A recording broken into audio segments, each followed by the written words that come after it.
Welcome back दोस्तों। Most important topics of every subject series के अंदर ये है हमारा वीडियो नंबर 3, जिसके अंदर हम बात करने वाले हैं pharmacology, microbiology and forensic medicine and toxicology के मोस्ट इंपॉर्टेंट टॉपिक्स के बारे में, जो कि टारगेट करता है हमारे एफएमजी दिसंबर 2024 को।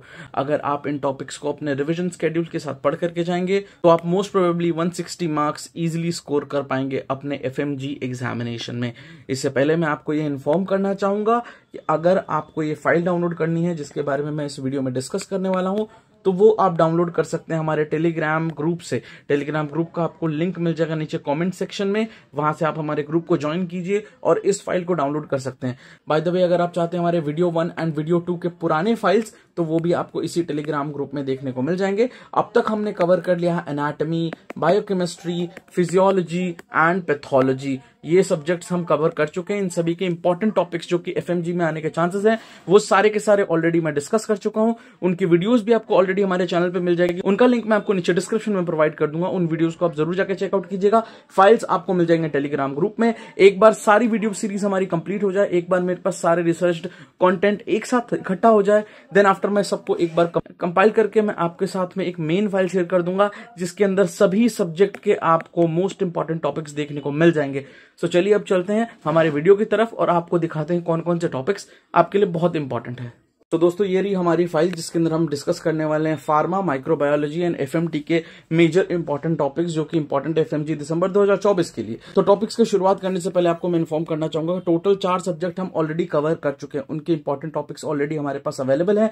वीडियो अगर आपको देखना है तो नीचे लिंक डिस्क्रिप्शन में अवेलेबल है, और अगर आप चाहते हैं इनके फाइल्स डाउनलोड करना, जो टॉपिक वाली फाइल है, तो उसके लिए आपको ज्वाइन करना होगा हमारा टेलीग्राम ग्रुप। उसका भी लिंक आपको नीचे कॉमेंट सेक्शन में मिल जाएगा, वहां से आप जाकर के डाउनलोड कर सकते हैं। अब शुरुआत करते हैं फार्माकोलॉजी की। फार्माकोलॉजी को आप बिल्कुल भी लाइटली ना ले, क्योंकि ये बहुत आपके लिए नुकसानदायक हो सकता है। तो फार्माकोलॉजी के अंदर मोस्ट प्रोबेबली आपसे जो क्वेश्चन पूछे जाएंगे वो कॉन्सेप्ट बेस्ड पूछे जाते हैं। तो ज्यादातर आपको ड्रग्स के ग्रुप, तो जो ग्रुप्स आते हैं, जितने भी ड्रग्स के ग्रुप वाइज नाम याद होने चाहिए, किस जगह पे वो एक्ट करते हैं, कौन से रिसेप्टर पर काम करते हैं, ये भी आपको पता होना चाहिए, और कुछ कॉन्ट्राइंडिकेशंस भी आपको पता होनी चाहिए। ये इंपॉर्टेंट चीजें हैं। अगर आपको फार्मा के क्वेश्चंस क्रैक करने हैं तो इन चीजों के बारे में आपको नॉलेज होना चाहिए।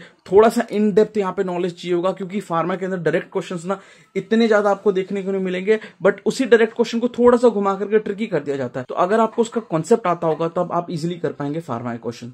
तो यहाँ पे आप देख सकते हैं जनरल फार्माकोलॉजी में आपको बेसिक डेफिनेशन सबकी याद होनी चाहिए।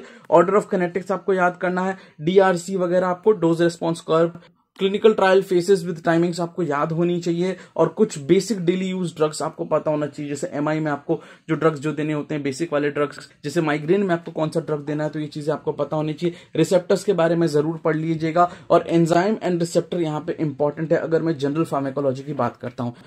डायबिटीज मेलाइटस तो आपको बहुत अच्छे तरीके से पढ़ के जाना है। इस पे आपको इजीली अच्छे क्वेश्चन देखने को मिल जाएंगे, स्पेशली कौन से ड्रग्स दिए जाते हैं जरूर पूछते हैं वो। एएनएस पे आपको क्वेश्चन मिल जाएंगे। डायूरेटिक्स पे आपको अच्छे से क्वेश्चन पढ़ के जाना है, क्योंकि इसमें ज्यादातर जो आपको क्वेश्चन पूछा जाएगा कि कौन से साइट पे कौन सा ड्रग एक्ट करता है और कौन से रिसेप्टर के थ्रू करता है। सो डायूरेटिक्स में आपको नेफ्रॉन पे, पूरे नेफ्रॉन पे एक्ट करने वाले जितने भी ड्रग्स हैं, उन ड्रग्स के नाम, मतलब ग्रुप के नाम, प्लस आपको साइट देख करके जानिए किस साइट पे कौन सा ड्रग एक्ट करता है।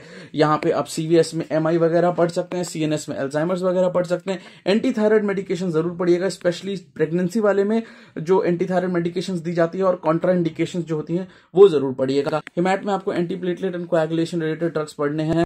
बाकी कुछ अलग ड्रग्स की बात करें तो आपको माइग्रेन, गाउट, रूमेटॉइड आर्थराइटिस में कौन से ड्रग्स देते हैं वो आपको पता होना चाहिए।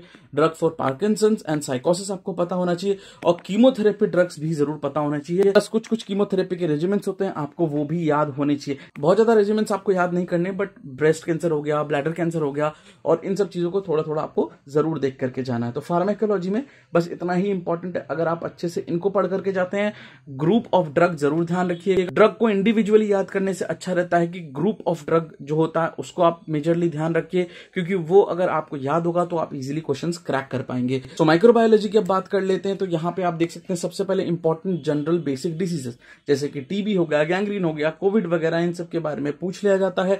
जनरल बैक्टीरियोलॉजी के अंदर आपको कोकाई बेसिलाई के नेम, स्टेन्स बिल्कुल याद रखने, स्टेन्स कभी भी पूछ लिए जाते हैं। विरुलेंस फैक्टर, कुछ के विरुलेंस फैक्टर आपको याद होने चाहिए। कल्चर मीडिया पे तो क्वेश्चन आता ही आता है, इसको जरूर पढ़ना है आपको। हॉट एयर ओवन, ऑटोक्लेव पढ़ना है।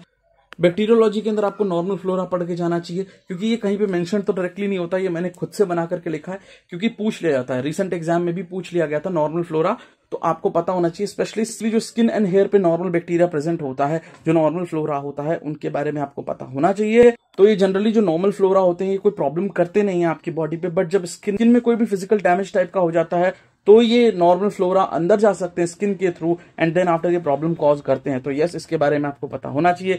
ग्राम पॉजिटिव बैक्टीरिया, हीरोबैक्टीरिया, बोरेलिया, सीडीज तो आपको जरूर पढ़ करके जाने, गार्डिनेला, कैम्पालोबैक्टर एंड वायरोलॉजी के अंदर आपको डीएनए वायरसेस पढ़ के जाने हैं। एचआईवी बहुत बहुत इंपॉर्टेंट है। कोविड के बेसिक्स आपको जरूर पढ़ करके जाने। हेपेटाइटिस इंपॉर्टेंट है। मीजल्स, इन्फ्लुएंजा, डेंगू, रेबीज, इनके बारे में जो आपको मेजरली पूछा जाता है वो पीएसएम में पूछा जाता है, बट यहाँ आपको कुछ ऑर्गेनिज्म डिटेल्स जरूर पढ़नी है। जनरल वायरोलॉजी की बात करें तो naked viruses, single standard DNA, double standard RNA, fungi के बारे में आपको पढ़ना है। एक्चुअली एक अलग टॉपिक है, इसको यहाँ पे अलग से मेंशन होना चाहिए था। डर्मेटोफाइट्स, डायमोफिक फंगाई, एस्परजिलस, इंडियाना इंस्टेन, Raynaud's phenomena, microscopic appearances of fungi आपको जरूर पढ़ के जाने हैं। पैरासाइटोलॉजी में आपको एंटोमेबा, ट्रिपेनोसोमा, इनके बारे में तो जरूर पढ़ के जाना है। टीनिया वीनिया पे इजीली पिक्चर बेस्ड क्वेश्चन आ जाते हैं। मलेरिया पे तो क्वेश्चन आता ही रहता है, बट मलेरिया वाले क्वेश्चन ज्यादातर पीएसएम से बनता है, तो यहाँ पर अवॉइड भी करें तो कोई दिक्कत नहीं है। वेक्टर्स जरूर याद कर लीजिएगा।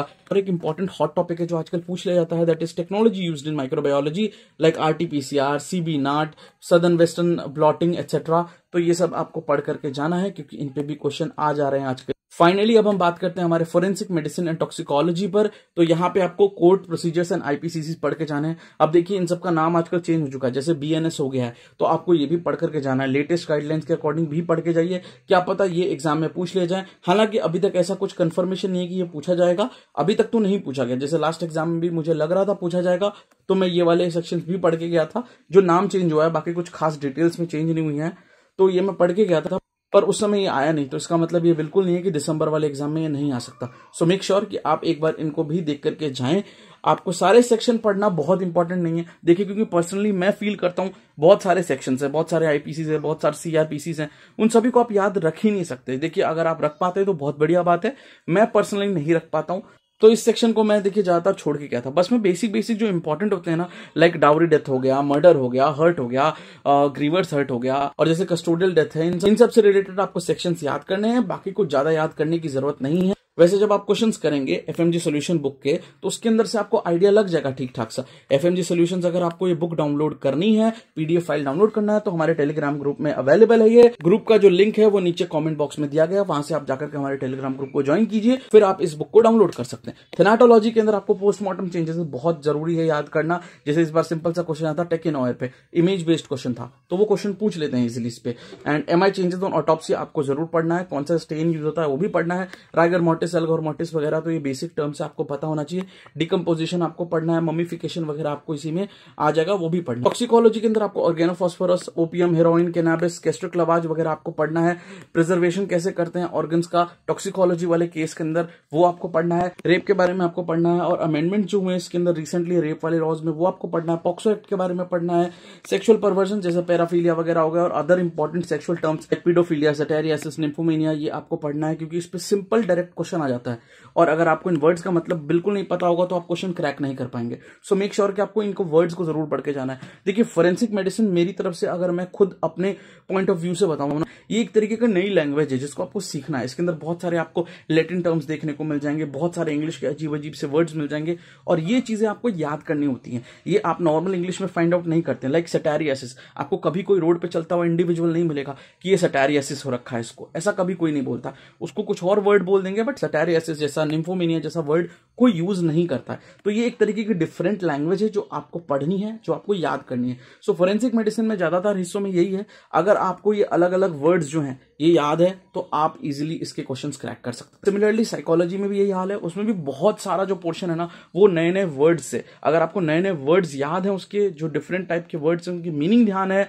तो आप इजीली उसको क्रैक कर सकते हैं। मैकनॉटन्स लॉ बहुत इंपॉर्टेंट है, जरूर पढ़ के जाइएगा। Identification of sex, age, race etcetera कैसे करते हैं वो पढ़ करके जाना है। पोस्टमार्टम टेक्निक्स आपको पढ़ने हैं। सोल्यूशन फॉर ऑर्गन प्रिजर्वेशन भी आपको पढ़ना है, डिफरेंट डिफरेंट केसेस में कैसे किया जाता है। डिसेक्शंस देखना है कि most common type of dissection कौन सा होता है पोस्टमार्टम टेक्निक्स के अंदर।